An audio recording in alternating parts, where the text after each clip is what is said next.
Halo EduLabers, sekarang kita bahas soal sosiologi tryout intensif 1 ya. Sekarang kita masuk ke soal pertama nih. Nah, soal pertama itu poin kunci yang ditanyakannya adalah terkait dengan latar belakang ya. Nah, ini terkait dengan latar belakang yang menyebabkan lahirnya sosiologi. Namun, di sini ada kata kecuali, berarti yang bukan menjadi latar belakangnya. Langkah awal kita harus pahami dulu nih, ada latar belakang apa aja yang membuat lahirnya sosiologi. Oke, latar belakang lahirnya sosiologi secara umumnya itu terbagi jadi 4 ya. Pertama, perkembangan pengetahuan pasca terjadinya Renaissance. Lalu yang kedua itu timbul sikap individualisme karena ada rasa yakin pada diri sendiri, terjadinya revolusi industri dan revolusi Perancis, di mana revolusi industri ini memberikan dampak yang sangat besar ya saat itu kepada aspek sosial ekonomi. Lalu dari segi revolusi Perancis juga memberikan dampak yang besar kepada aspek sosial dan politik. Dan yang keempat yang memicu lahirnya sosiologi itu adalah adanya kapitalisme yang memicu persaingan antar negara.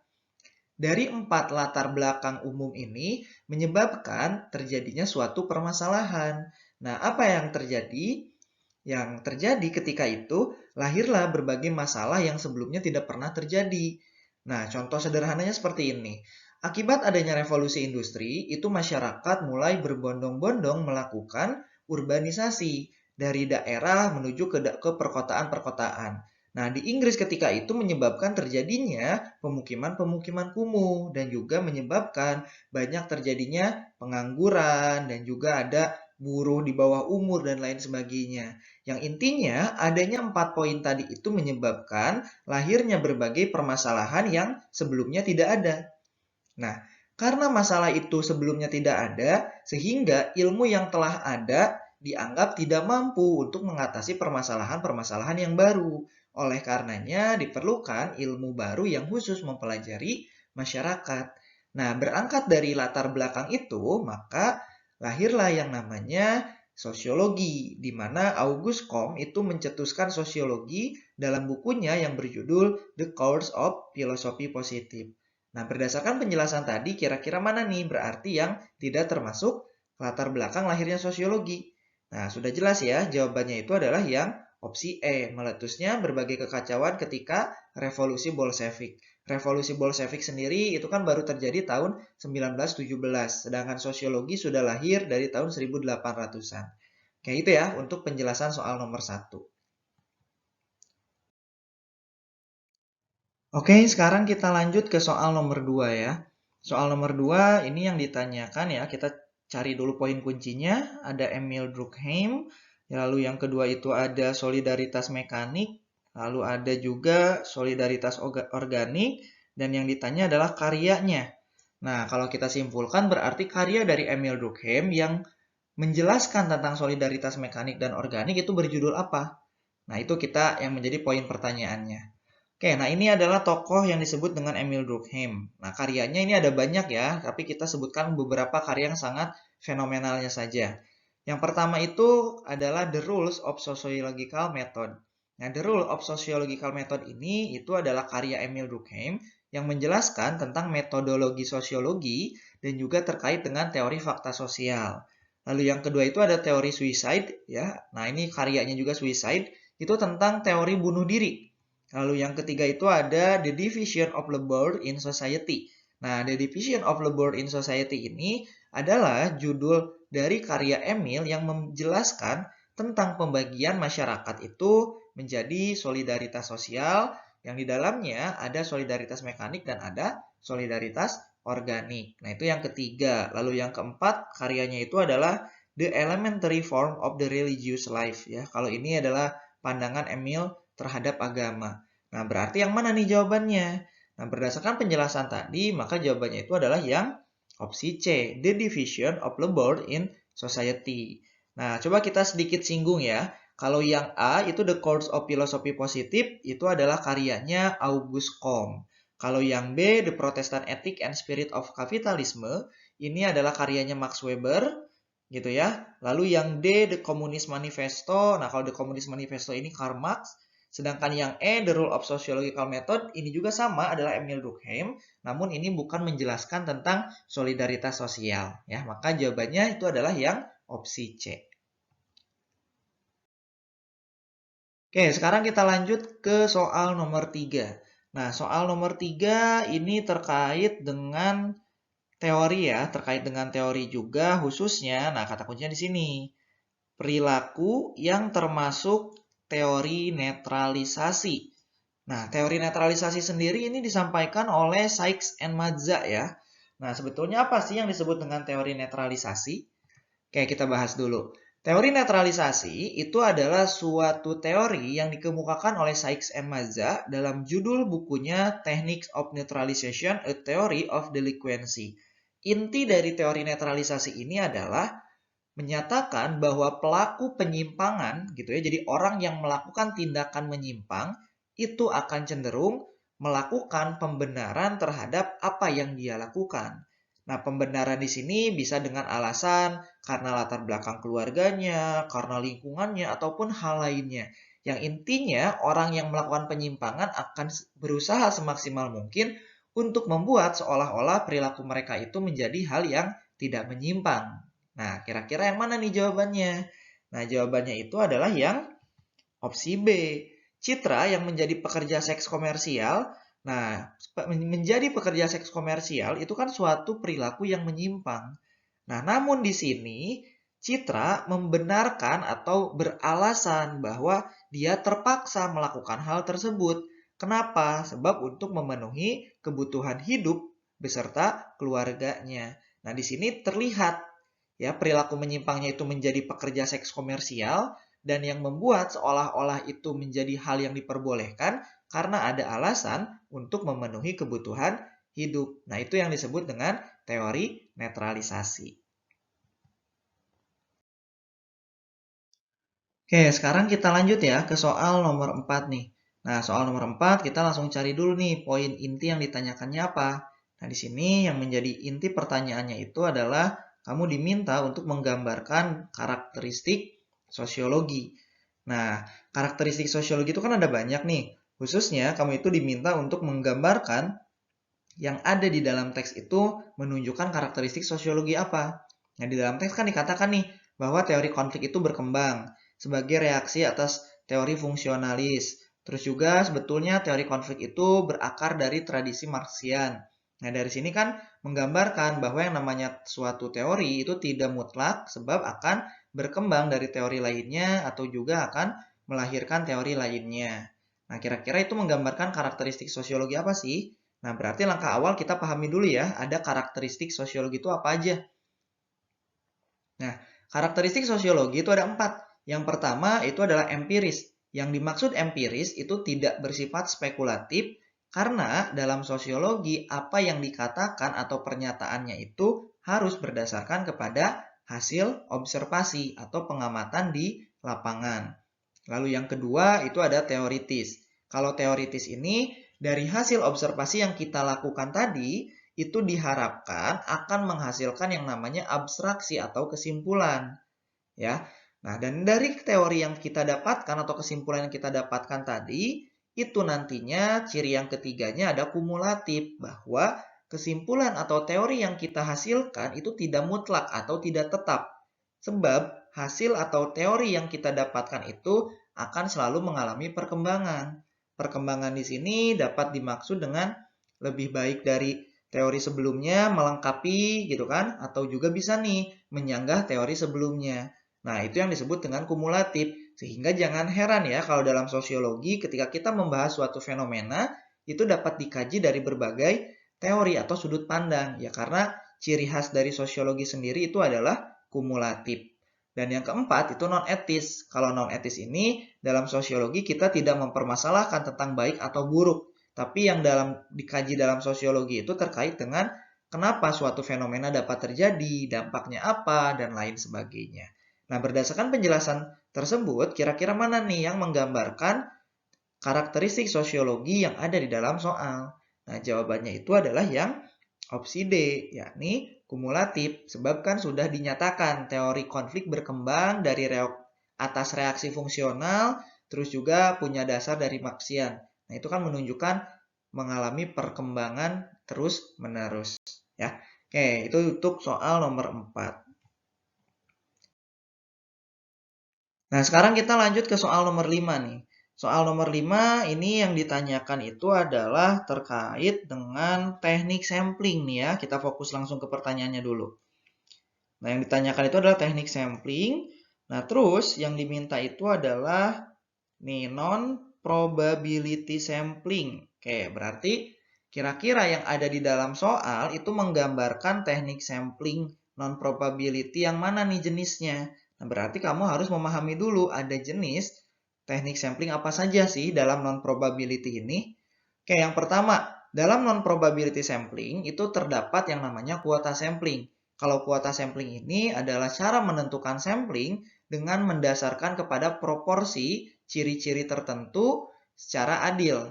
Ya, tujuannya untuk menghindari bias. Contohnya, ketika kamu akan mewawancara narasumber, ya, nah misalkan kamu akan mewawancara laki-laki dan perempuan, itu harus proporsional terkait dengan jumlahnya. Jika 20 laki-laki, maka 20 perempuan. Itu yang disebut dengan kuota sampling. Lalu yang kedua ada sampling kebetulan atau accidental sampling. Nah, kalau accidental sampling ini kamu mewawancarai orang yang kebetulan ketika itu kamu temui dan sesuai dengan riset yang kamu lakukan. Misalkan kamu akan meneliti tentang bagaimana pendapat masyarakat kota Bandung gitu ya, atau kota Bandung lah boleh ya, kita ambil contohnya, terhadap kenyamanan alun-alun. Nah, kamu kan nggak bisa nih kalau misalkan harus menentukan dulu harus berapa dan lain sebagainya. Cara paling tepat untuk hal demikian, kamu bisa. Kamu datang ke alun-alun Bandung, nah terus yang kamu temui di alun-alun Bandung, kamu coba wawancara. Nah, itu yang disebut dengan accidental sampling. Jadi, orang yang kebetulan ada di lokasi tempat kamu melakukan wawancara. Dan tentunya orang tersebut harus bersedia ya. Yang ketiga ada sampling bertujuan. Nah, kalau sampling bertujuan ini adalah purposive sampling. Purposive sampling sendiri itu dalam menentukan samplingnya dipilih ya, dipilih oleh peneliti itu sendiri.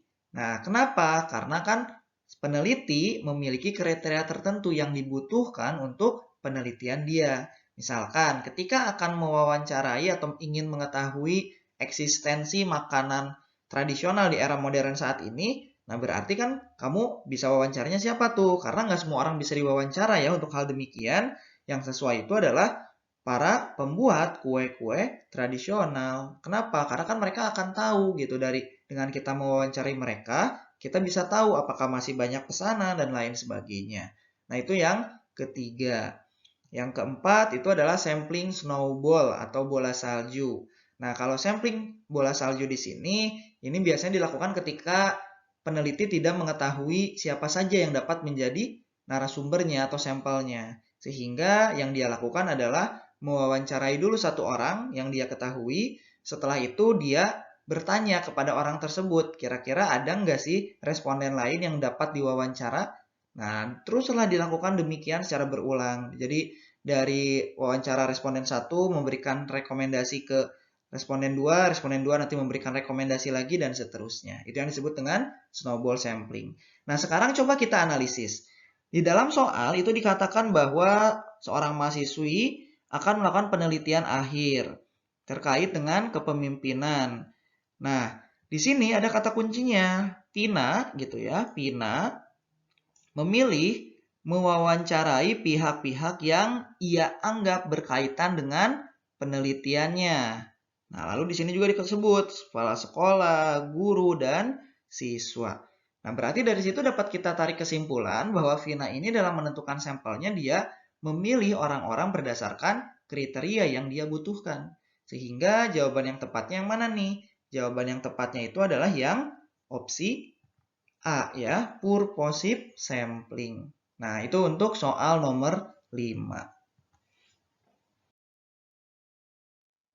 Oke, untuk soal nomor 6 sekarang kita coba bahas ya. Nah, soal nomor 6 sendiri itu kan kata kuncinya berada di karakteristik dari nilai sosial.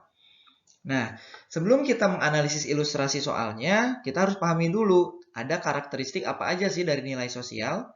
Nah, nilai sosial sendiri itu memiliki 4 karakteristik. Yang pertama, nilai sosial bukanlah bawaan dari lahir, tetapi nilai sosial itu terbentuk melalui proses interaksi. Nah, lalu yang kedua, nilai sosial itu akan berbeda-beda dalam setiap kelompok masyarakat. Misalkan, ketika kamu memakai pakaian terbuka, ya, memakai pakaian terbuka, nah, kamu di daerah komplek atau daerah pedesaan Indonesia pasti akan dianggap tidak sopan. Akan dianggap pakaian itu tidak baik. Tapi ketika kamu memakai pakaian tadi itu di Amerika, misalkan di negara-negara yang liberal, itu akan cenderung tidak akan menjadi masalah. Nah, kenapa? Karena disitulah ada perbedaan nilai yang dianut. Ya, nilai sopan di Amerika seperti apa, di daerah pedesaan itu seperti apa. Itu contoh sederhananya. Lalu yang ketiga, nilai itu akan menjadi acuan dan juga memberikan pengaruh yang berbeda pada perilaku seseorang. Misalkan kayak gini, ketika kamu memiliki nilai kejujuran, ya, nilai kejujuran itu sangat penting bagi diri kamu. Lalu teman kamu itu memiliki nilai keberhasilan yang lebih penting. Nah, di situ nanti akan memberikan pengaruh yang berbeda untuk berperilaku. Misalkan ketika ujian, karena kamu itu memegang prinsip bahwa kejujuran adalah hal yang utama, maka kamu akan mencoba untuk tidak mencontek, ya, bahkan menghindari perilaku mencontek. Tapi teman kamu yang nilai yang dianutnya itu adalah keberhasilan lebih utama, maka dia bisa saja melakukan berbagai cara untuk mendapatkan tujuannya tadi, untuk menuju kepada keberhasilan. Nah, nilai yang dianut itulah yang menjadi acuan kita dalam berperilaku. Dan yang keempat, nilai itu akan melibatkan unsur perasaan dan emosional individu. Nah, sekarang coba kita analisis soalnya. Nah, di dalam soal dikatakan bahwa dalam masyarakat Indonesia, daerah perkampungan, ya, nah, ketika ada yang berpakaian terbuka akan langsung digunjingkan. Nah, berarti kan di sini kata kuncinya. Daerah perkampungan, gitu kan? Perempuan berpakaian terbuka, nah, langsung digunjingkan di sini. Nah, berarti kan itu akan dianggap tidak baik ya kalau digunjingkan. Sedangkan misalkan tuh pakaian terbukanya di daerah metropolitan. Nah, seperti Jakarta tidak ada sama sekali perilaku menggunjingkan perempuan yang memakai pakaian terbuka. Nah, sehingga itu menggambarkan nilai sosial dengan karakteristik apa? Karakteristik yang digambarkan tersebut menunjukkan yang B, berbeda-beda dalam setiap kelompok. Nah, kenapa bisa berbeda-beda? Karena nilai sosial sendiri kan itu terbentuk melalui interaksi, di mana interaksi antara satu kelompok dengan kelompok yang lainnya bisa saja itu berbeda-beda. Nah, itu ya untuk soal nomor 6 jawabannya. Nah, sekarang kita masuk ke soal nomor 7. Nah, soal nomor 7, poin pertanyaannya itu adalah di sini nih. Berdasarkan daya ikatnya. Nah, dikategorikan sebagai norma apa? Oke, berarti kita akan membahas norma berdasarkan daya ikatnya ya. Nah, norma berdasarkan daya ikatnya itu ada yang dari rendah hingga makin kuat. Yang paling rendah itu ada namanya cara atau usage. Kalau cara atau usage ini hanya bentuk perbuatan yang sesekali dilakukan. Kalau yang kedua tuh kebiasaan, perilaku yang sudah berulang kali dilakukan. Sedangkan yang ketiga ada tata kelakuan, kebiasaan yang udah dijadikan sebagai suatu acuan untuk melaksanakan kehidupan dalam bermasyarakat. Sehingga ketika orang itu tidak melakukannya, itu akan mendapatkan sanksi yang lebih tegas lagi. Lalu yang keempat ini ada adat istiadat atau custom. Nah, kalau adat istiadat atau custom ini biasanya suatu norma yang hanya berlaku di masyarakat tertentu. Sedangkan yang paling tinggi itu ada hukum atau law. Nah, kalau hukum atau law ini adalah aturan formal yang disepakati dalam undang-undang. Dan biasanya ini berlaku lebih luas. Misalkan dalam satu lingkup negara, atau kabupaten, provinsi, dan lain sebagainya. Nah, itu yang disebut dengan norma berdasarkan daya ikatnya atau sanksi. Nah, sekarang kita coba analisis soalnya. Di dalam soal, itu yang ditanyakan atau yang diambil contohnya itu adalah masyarakat suku Dani.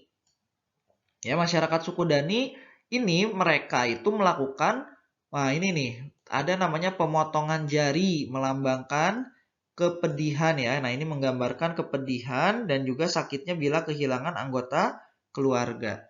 Nah, itu menunjukkan apa?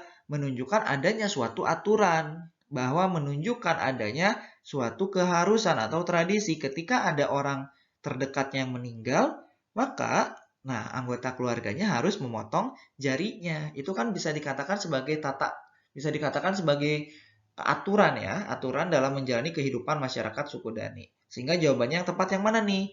Jawaban yang tepat itu adalah yang opsi D, yakni custom. Kenapa custom? Karena sudah jelas aturan tersebut atau tradisi tersebut hanya berlaku di masyarakat suku Dani saja, sehingga itu lebih tepatnya masuk ke kategori adat istiadat atau custom. Nah, itu untuk soal nomor 7 ya penjelasannya. Oke, sekarang kita masuk ke soal nomor 8. Nah, soal nomor 8 ini kita biasa cari dulu kata kuncinya.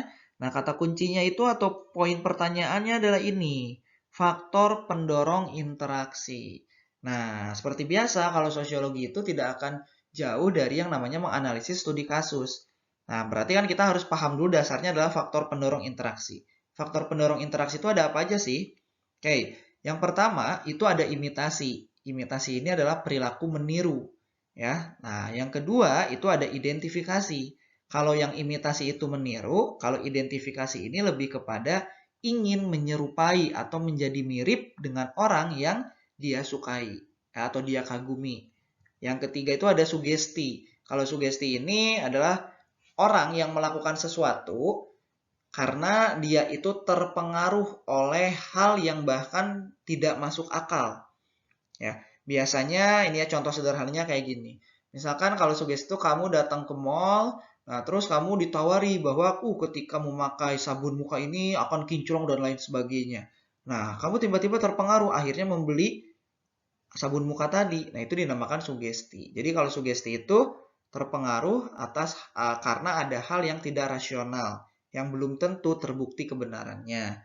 Nah, yang keempat itu ada motivasi. Nah, ini kebalikan dari sugesti. Kalau sugesti itu adalah suatu pengaruh yang tidak rasional, kalau motivasi ini memberikan pengaruh yang akhirnya mendorong seseorang untuk berperilaku, namun di situ masih lebih rasional atau masuk akal.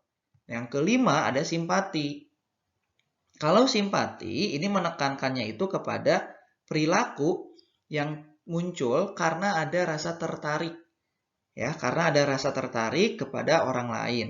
Sedangkan yang terakhir itu adalah empati. Kalau empati ini dia kelanjutan dari simpati. Kalau simpati itu dia hanya ditunjukkan dengan rasa ketertarikan, kalau empati ini tindak lanjut dari simpati. Sebab bukan hanya suatu rasa ketertarikan, tapi dalam empati, rasa ketertarikan itu sudah diwujudkan dalam bentuk tindakan yang nyata atau benar-benar dilakukan. Nah, itu yang disebut dengan faktor pendorong interaksi. Sekarang coba kita analisis soalnya. Nah, di dalam soal dikatakan bahwa pada awalnya Taya hanya berniat membeli sepatu. Nah, namun ketika ia sedang berselancar, tiba-tiba ia melihat baju dan jaket sedang diskon besar. Nah, ini nih kata kuncinya, dia melihat sedang diskon besar. Akhirnya tanpa pikir panjang, ia melihat diskon besar. Tuh kan? Ada lagi, diskon besar, ia membeli baju dan jaket tersebut. Berarti dia membeli jaket tersebut atau baju tersebut karena apa? Karena diskon besar. Nah, berarti di situ yang membuat dia berinteraksi untuk membeli itu akhirnya apa? Nah, itu didorong oleh yang namanya yakni faktor suggestion ya, suggestion atau sugesti tadi. Karena dia terdorong untuk membelinya dan menjalin interaksi bukan karena dia masuk akal gitu. Oh, kenapa ya beli, butuh dan lain sebagainya, bukan. Tapi karena dia terpengaruh oleh yang namanya diskon ya atau tersugesti untuk membeli. Kayak itu ya untuk soal nomor 8. Nah, ini masih berkaitan ya, soal nomor 9 itu masih sama dengan soal nomor 8 tadi. Yang ditanyakan itu masih faktor pendorong interaksi sosial. Nah, cuman kalau yang nomor 9 ini kamu dimintanya tentang yang menunjukkan faktor identifikasi. Oke, berarti kita nggak perlu dibahas detail lagi ya tentang faktor pendorongnya. Kita fokus ke identifikasi dulu aja nih. Ya. Nah, ini identifikasi di sini ya, yang dimaksud dengan identifikasi di sini itu adalah proses tingkat lanjut dari imitasi. Kalau imitasi kan kita hanya meniru ya. Kita hanya mengikuti doang. Kalau misalkan kamu suka dengan Cristiano Ronaldo, nah itu kamu hanya meniru gaya rambutnya, itu imitasi. Tapi kalau identifikasi, kamu itu bukan hanya melakukan peniruan saja, tapi ingin seolah-olah menjadi mirip dengan tokoh yang diidolakan.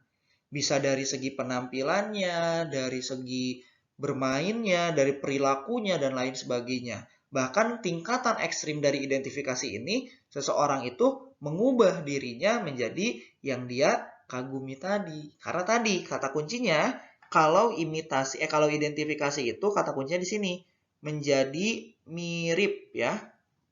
Nah, benar-benar menjadi mirip. Benar-benar menjadi mirip dengan yang ia idolakan. Nah, berarti jawabannya yang mana nih? Jawabannya itu adalah yang opsi C. Daniel sangat mengidolakan Cristiano Ronaldo sehingga membuat dia selalu ingin menyerupainya. Nah, ini kata kuncinya nih, ya. Selalu ingin menyerupainya. Nah, kenapa Daniel selalu ingin menyerupainya? Ya karena dia ngefans tadi. Berarti kalau menyerupainya itu bukan hanya dari satu aspek, tapi dari beberapa aspek, sehingga itu lebih tepatnya adalah identifikasi daripada imitasi. Ya. Oke, kita lanjutkan. Nah, itu untuk soal nomor 9. Sekarang kita masuk ke soal nomor 10 nih. Ya, soal nomor 10 itu yang ditanyakannya terkait interaksi sosial ya. Nah, berarti kalau kita lihat ini arahnya bisa jadi ke arah bentuk interaksi sosial. Kita bahas dulu nih. Bentuk interaksi sosial secara umum itu terbagi dua. Ada yang namanya asosiatif dan ada yang namanya disosiatif. Kalau asosiatif, ini adalah interaksi sosial yang mengarah kepada hal positif. Sedangkan disosiatif itu mengarah kepada hal yang negatif. Dalam asosiatif itu terbagi lagi menjadi beberapa bentuk. Ada kerjasama, jadi kegiatan bersama untuk mencapai tujuan. Nah, nanti kalau kita ngomongin kerjasama ini, bisa dibagi lagi jadi 5 poin. Ada yang namanya gotong royong, joint venture, coalition, kooptasi, sama bargaining. Nah, itu yang disebut dengan kerjasama. Yang kedua ada asimilasi, percampuran berbagai kebudayaan menjadi budaya baru. Kalau asimilasi ini ciri khas dari kebudayaan yang bercampurnya itu seolah-olah tidak ada. Nah, yang ketiga ini akulturasi, perpaduan kebudayaan tanpa menghilangkan ciri khas. Jadi masih kelihatan tuh antara budaya yang bercampurnya. Kalau yang keempat itu akomodasi, yakni proses untuk mengatasi konflik. Nah, 4 poin ini adalah menjadi bagian dari bentuk interaksi sosial asosiatif atau yang dapat mengarah kepada dampak positif. Nah, selain mengarah kepada dampak positif, tadi juga ada yang namanya disosiatif yang mengarah pada dampak negatif. Kalau disosiatif itu hanya terbagi menjadi 3. Yang pertama itu adalah kompetisi. Kompetisi ini adalah suatu persaingan untuk mencapai suatu tujuan. Misalkan kamu beserta teman kamu bersaing untuk mendapatkan ranking pertama. Nah, itu disebutnya kompetisi kan, persaingan. Nah, yang kedua itu kontravensi. Kontravensi ini tingkatan lebih lanjut daripada kompetisi. Ketika kompetisi itu kan pasti akan melahirkan yang menang dan yang kalah. Nah, ketika ada yang kalah, bisa saja yang kalah itu merasa tidak suka, tidak senang. Sehingga apa? Terciptalah suatu pertentangan yang terjadi secara tertutup. Kenapa terjadi secara tertutup? Karena di sini pihak yang bertentangannya itu belum melakukannya secara terbuka dan diketahui oleh dua belah pihak. Ya, contohnya ketika tadi bersaing untuk misalkan ya kita ngomongin ranking di kelas misalkan. Ketika bersaing untuk mendapatkan ranking itu kompetisi masuknya. Tapi ketika salah satu pihaknya itu merasa tidak adil, lalu menyebarkan fitnah, hoax terhadap temannya ranking 1, nah itu udah masuk ke kontravensi. Jadi ada rasa tidak suka, ada rasa pertentangan, tapi dilakukannya secara tertutup. Nah, barulah yang terakhir, ketika pertentangan itu semakin dilakukan secara terbuka, ya bukan hanya dilakukan secara hoax dan lain sebagainya, tapi sudah antara dua belah pihak yang berkonfliknya, maka itu sudah berubah menjadi yang namanya konflik. Nah, itu yang disebut dengan interaksi sosial dalam bentuk disosiatif. Nah, sekarang kita coba analisis soalnya. Di dalam soal itu dikatakan, nah, akibat rasa iri, nih kata kuncinya, melihat Raisa menjadi juara umum, Debbie menyebarkan hoax. Wah, tadi agak dibahas nih ya, kebetulan. Menyebarkan hoax bahwa Raisa dapat menjadi juara umum karena kedekatan dengan kepala sekolah dan juga katanya hasil mencontek ketika ujian. Nah, itu kan berarti menyebarkan hoax ya. Nah, itu kira-kira apa yang terjadi? Nah, di sini ada lanjutannya nih. Walaupun melakukan hal tersebut, nah tapi ketika di depan Raisa, Debbie seolah memberikan selamat dan bangga. Nah, berarti kan di belakang dia menjelek-jelekan, Debbie ini di belakangnya Raisa, tapi di depan Raisa ini seolah-olah biasa saja. Nah, sehingga ini menggambarkan interaksi apa sih yang terjadi? Jawabannya itu adalah disosiatif dalam bentuk kontravensi. Karena kan mengarah kepada hal negatif dan juga masih dilakukan dalam ranah yang tertutup atau belum berani untuk konflik secara terbuka antara dua belah pihaknya tadi. Nah, itu ya penjelasan untuk soal nomor 10. Oke, sekarang kita lanjut ke soal nomor 11. Nah, soal nomor 11 ini terkait dengan apa ya? Kita coba cari dulu poin kuncinya. Perubahan dalam masyarakat dalam bentuk oke. Nah, ini kata kuncinya nih. Perubahan dalam masyarakat dalam bentuk. Berarti kamu diminta untuk menjawab soal di atas itu menggambarkan bentuk perubahan apa sih yang terjadi. Nah, berarti kita pahami dulu perubahan sosial itu bentuknya ada apa aja. Oke, yang pertama, perubahan sosial itu bisa kita lihat berdasarkan waktu. Kalau berdasarkan waktu itu ada dua, ada revolusi, ada evolusi. Kalau revolusi itu adalah perubahan yang terjadi secara cepat atau tiba-tiba. Sedangkan evolusi itu perubahan yang membutuhkan waktu lama karena terjadi secara bertahap. Contohnya, kalau revolusi itu kita pernah mendengar istilah revolusi Perancis, gitu kan? Terus juga revolusi Inggris, itu perubahan yang terjadi secara cepat.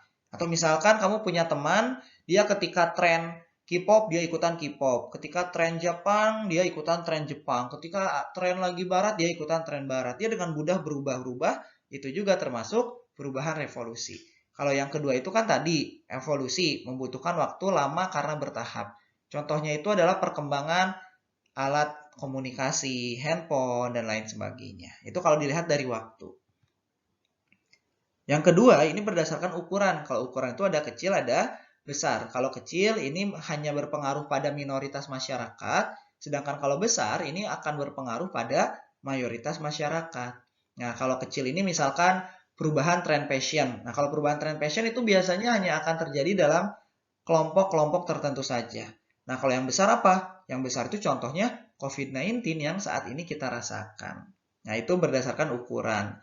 Nah, kalau COVID juga ya, yang awalnya kita biasa-biasa saja, lalu terjadi belajar dari rumah, itu kan secara cepat terjadinya. Nah, itu kalau kita dilihat dari waktu, COVID juga bisa disebutnya perubahan revolusi ya. Kalau dilihat dari dampaknya yang ketika itu terjadi secara tiba-tiba. Yang ketiga ini arahnya. Kalau arah itu ada progres, yang berarti mengarah kemajuan ya, lebih baik.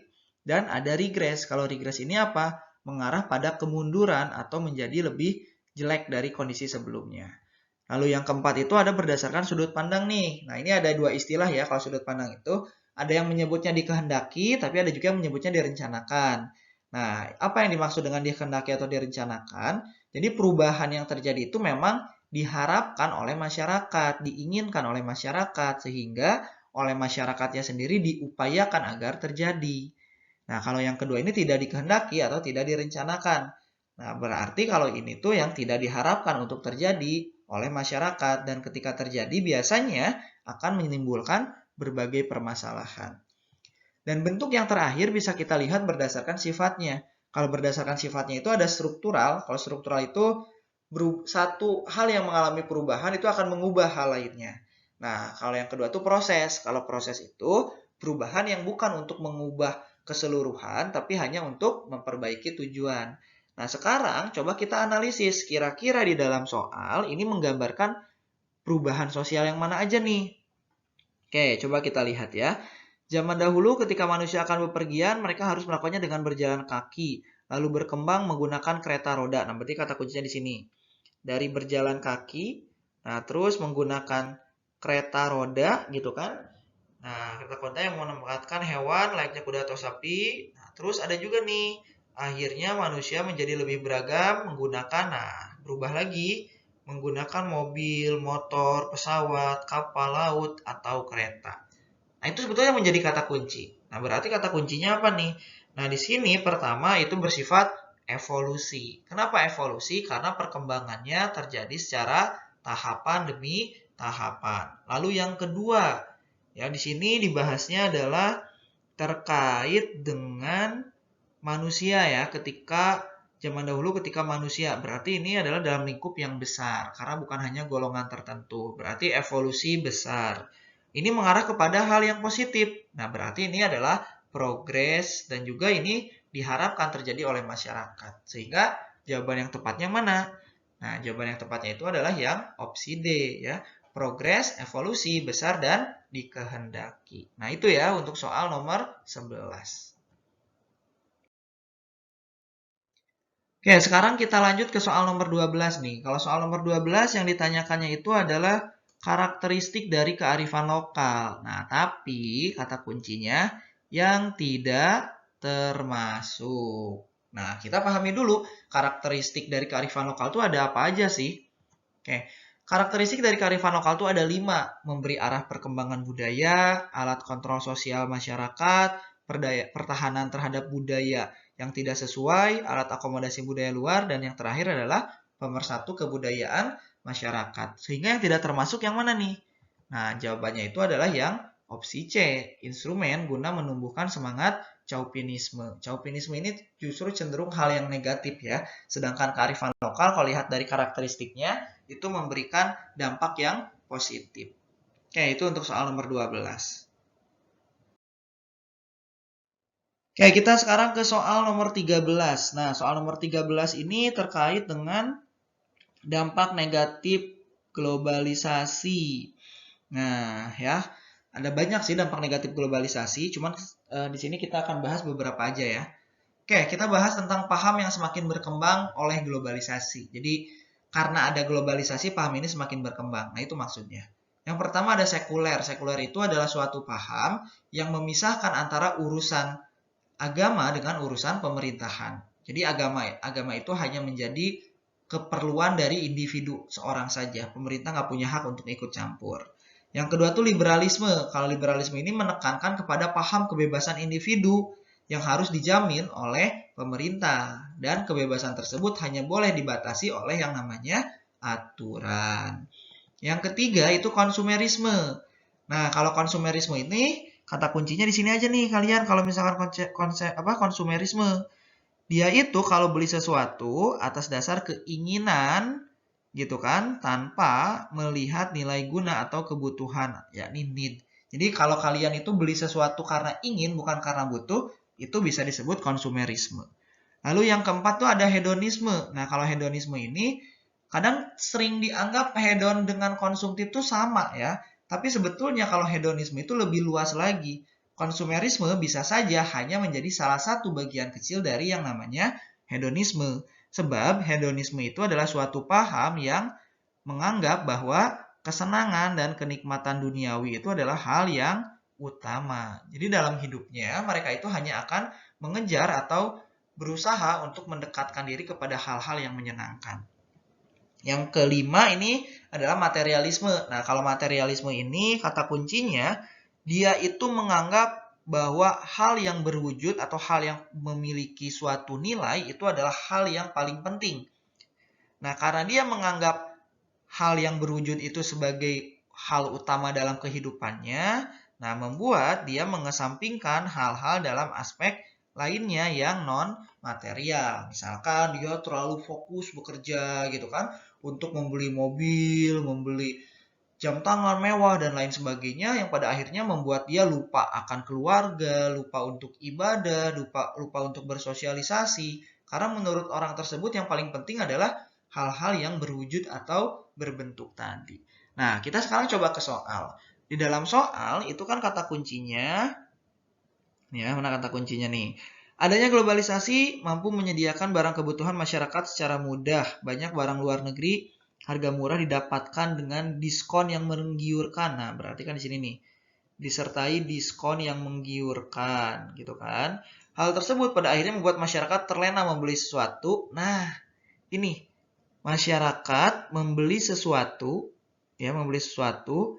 yang awalnya tidak terpikirkan sama sekali. Berarti memang dari awalnya tuh nggak butuh benda tersebut.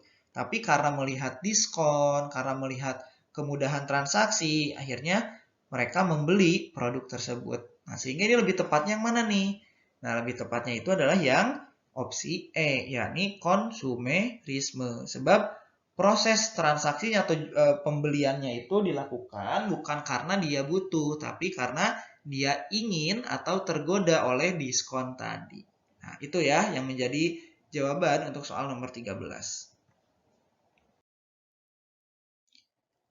Oke, sekarang kita masuk ke soal nomor 14.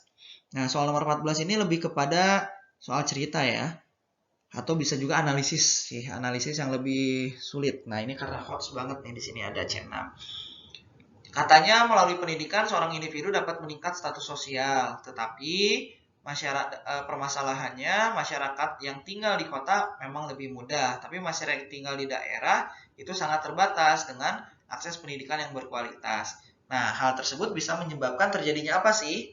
Oke, pertama kita pahami dulu bahwa dengan pendidikan seorang individu dapat meningkatkan status sosial dan kesejahteraan hidupnya. Nah, ini betul. Karena pendidikan sendiri kan itu sebagai social elevator. Lalu yang kedua, yang menjadi masalah itu nggak semua masyarakat bisa mendapatkan pendidikan loh. Ya mungkin di kota-kota besar, sekolah itu nggak sulit. Ya, untuk sekolah itu nggak memerlukan perjuangan yang jauh. Lalu dari segi sarana prasarananya sangat menunjang. Ya, apalagi bagi orang-orang yang punya ekonomi lebih, dia akan menyekolahkan di sekolah-sekolah yang fasilitasnya sangat lengkap, kualitasnya itu sangat bagus. Nah, itu yang terjadi. Jadi kalau dari kota besar dan punya ekonomi mapan. Tapi di masyarakat pedesaan gitu ya, yang mereka untuk makan aja kesulitan, terbatas, tentunya mereka akan memikirkan kembali terkait dengan sekolah tadi. Apalagi walaupun memang ada mereka punya niat, belum sekolahnya yang terbatas secara sarana dan prasarananya. Nah, dampaknya apa? Tadi, gara-gara perbedaan tadi ya tidak semua pendidikan yang layak dan berkualitas menyebabkan ada masyarakat yang mudah meningkatkan kesejahteraan hidup karena dia itu kan memiliki pengetahuan yang luas. Karena dia sekolah, dia mendapatkan fasilitas dan lain sebagainya yang akhirnya mendewasakan pemahaman atau pemikiran individu tersebut lebih luas lagi dan juga lebih baik lagi pemikirannya. Namun di sisi lain, masih ada masyarakat yang sulit memperbaiki kesejahteraan hidup. Karena mereka, ketika individu itu hanya tidak mengalami pendidikan yang semakin tinggi ya, dia hanya misalkan lulusan SD, dia di daerah pedesaan ya dia tidak akan bisa lebih baik lagi status hidupnya gitu.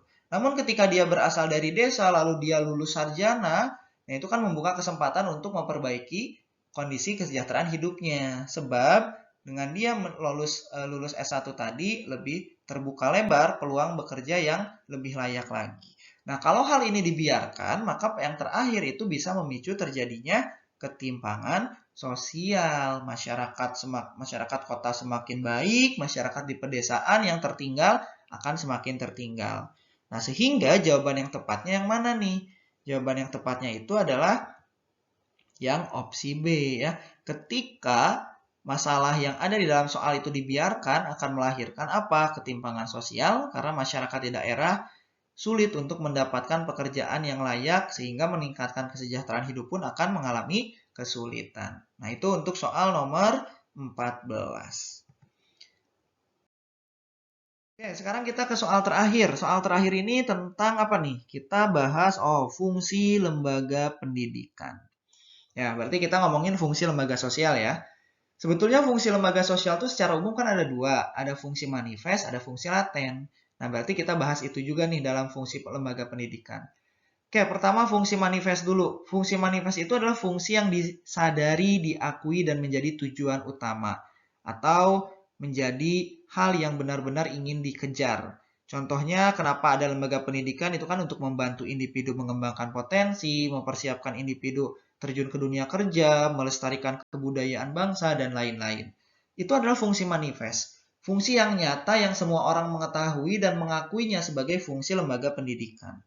Namun, ada juga loh dalam lembaga sosial itu yang namanya fungsi laten atau fungsi yang tidak disadari, tidak diakui, dan bukan menjadi tujuan utama. Walaupun demikian, tapi fungsi itu memang ada di dalam masyarakat. Ya, contohnya memperpanjang masa kerja, masa remaja, mempertahankan sistem kelas sosial, melemahkan kontrol orang tua. Nah, itu adalah fungsi dari lembaga pendidikan loh, diakui atau tidak. Ya, contohnya saja misalkan di masyarakat-masyarakat mereka yang bekerja orang tuanya itu kan pasti menyekolahkan anaknya. Nah, selain mereka itu untuk mencerdaskan anaknya, sebetulnya dengan menyekolahkan anaknya itu kan ibaratnya sekolah itu menjadi tempat penitipan anaknya. Daripada anaknya dengan hal-hal yang negatif, lebih baik kan di sekolah. Nah, itu kan kontrol orang tua ketika anak di sekolah berkurang kan? Nah, itu yang menjadi fungsi laten atau fungsi tersembunyi. Nah, dua-duanya itu adalah pasti ada dalam setiap masyarakat, hanya diakui atau tidaknya itu menentukan apakah fungsi manifest atau fungsi laten. Nah, sekarang kita coba lihat soalnya. Di dalam soal yang ditanyakan itu adalah yang bukan fungsi dari lembaga pendidikan. Nah, berarti yang mana nih yang nggak ada atau yang tidak berkaitan dengan fungsi lembaga pendidikan? Jawabannya itu adalah yang opsi B, memenuhi kepentingan mencapai kesejahteraan masyarakat. Kenapa? Karena opsi B ini lebih tepatnya itu adalah sebagai fungsi dari lembaga politik, ya, atau juga bisa dikatakan lembaga pemerintahan, kayak gitu. Nah, itu ya untuk soal nomor 15. Nah, ini soal terakhir yang dibahas kali ini. Kalian kalau misalkan masih ada kebingungan, jangan lupa perdalam lagi ya dengan mengikuti pembelajaran di EduLab yang lebih intensif lagi. Karena semakin dekat juga kita pelaksanaan UTBK-nya. Oke, seperti itu saja yang bisa disampaikan untuk penjelasan tentang pembahasan sosiologi. Terima kasih dan sampai berjumpa kembali.